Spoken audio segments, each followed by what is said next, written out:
Halo semuanya, perkenalkan nama saya Muhammad. Di sini di sini saya ingin membahas atau menganalisis salah satu cerita rakyat. Nah, tapi di sini saya tidak sendiri, saya ditemani oleh kedua teman saya. Saya Maisti Gorilla. Saya Bian Yudi. Oke. Jadi untuk cerita kali ini kita akan menganalisis cerita asal usul kota Surabaya.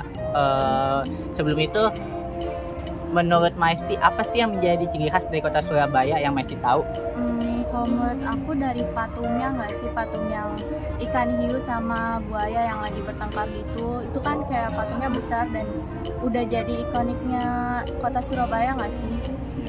Oke, kalau menurut Abian sendiri, apa sih yang Abian tahu tentang kota Surabaya? Kalau kota Surabaya, kalau menurut saya kota yang penuh dengan warna kehijauan, yang artinya itu kota yang bersih dengan tanaman yang luas dan banyak. Oke. Nah, jadi cerita asal usul kota Surabaya itu sebenarnya itu diambil dari dua hewan yang menjadi ikon dari kota Surabaya, yaitu ikan hiu dan buaya.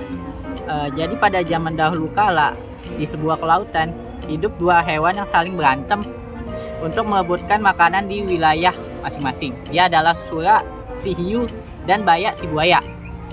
Nah, karena sudah capek akan pertengkaran tersebut, mereka pun membuat kesepakatan di mana mereka membagi wilayahnya masing-masing dan tidak boleh ada yang memasuki wilayah satu sama lain. Nah, tapi ada satu hewan yang mengkhianati atau mengingkari janji kesepakatan sebelumnya, yaitu sura ikan hiu yang memasuki wilayah baya untuk mengambil makanannya. Nah, karena baya tidak terima akan perlakuan sura, terjadilah pertengkaran yang menjadi ikonik dari kota Surabaya. Kurang lebihnya ceritanya seperti itu. Sekarang kita akan masuk ke analisis unsur intrinsik. Oke, unsur pertama adalah tema. Seperti yang kita tahu, setiap cerita pasti memiliki temanya. Nah, menurut Maisti, cerita dari asal usul kota Surabaya itu temanya apa sih? Kalau untuk aku, tema dari asal usul Surabaya itu kelicikan dan keserakahan. Oh, kelicikan dan keserakahan. Nah, untuk Abian sendiri, kenapa cerita asal usul kota Surabaya itu kelicikan dan keserakahan seperti yang dikatakan oleh Maisti? Hal itu didukung dengan sifat suara yang memasuki wilayah baya secara diam-diam serta serakah dalam berburu makanan. Padahal sebelumnya sudah disepakati dalam pembagian wilayah kekuasaan antara Sura dan Baya. Oke, terima kasih atas jawabannya. Yang kedua ada alur. Nah, aku mau nanya nih, untuk alurnya kita di cerita asal usul kota Surabaya itu alurnya kayak gimana sih? Alurnya, kalau menurut aku, alur dari cerita asal usul kota Surabaya itu alurnya alur maju.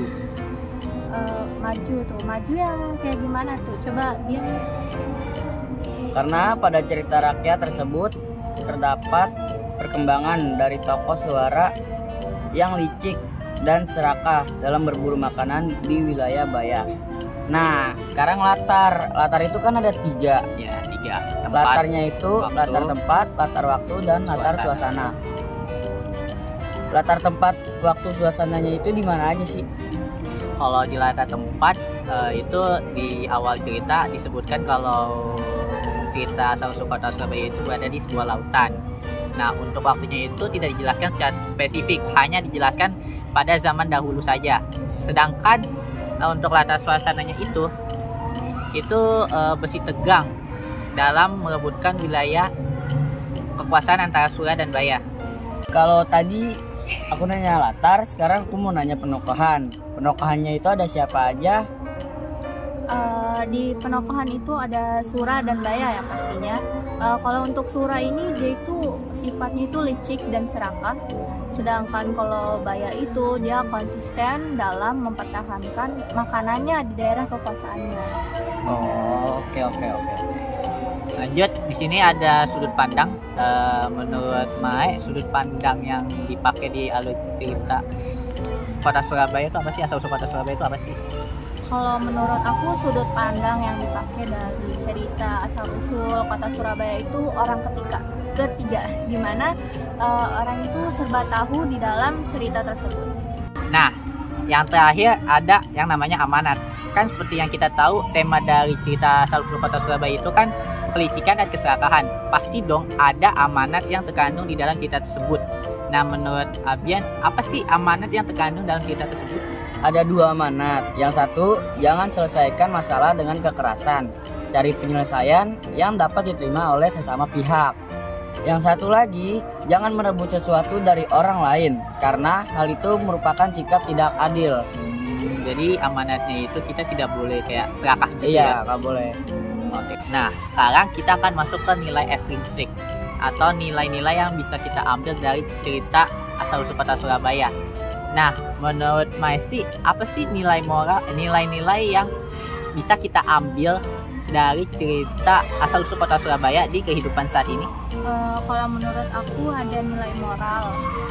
Jadi gimana jika kita membuat kesepakatan dengan orang lain, jangan kita melanggar kesepakatan tersebut karena itu sikap yang serakah dan tidak disukai orang lain gak sih?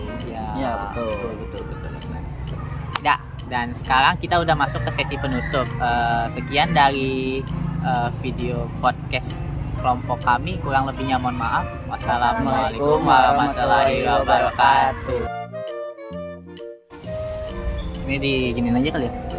Ini bisa nggak sih di on? Bisa nggak di? Oh, bisa. Oke, untuk fokus terakhir. Sekian dari video podcast kelompok kami, kurang lebihnya mohon maaf. Wassalamualaikum warahmatullahi wabarakatuh. Yeay, bye.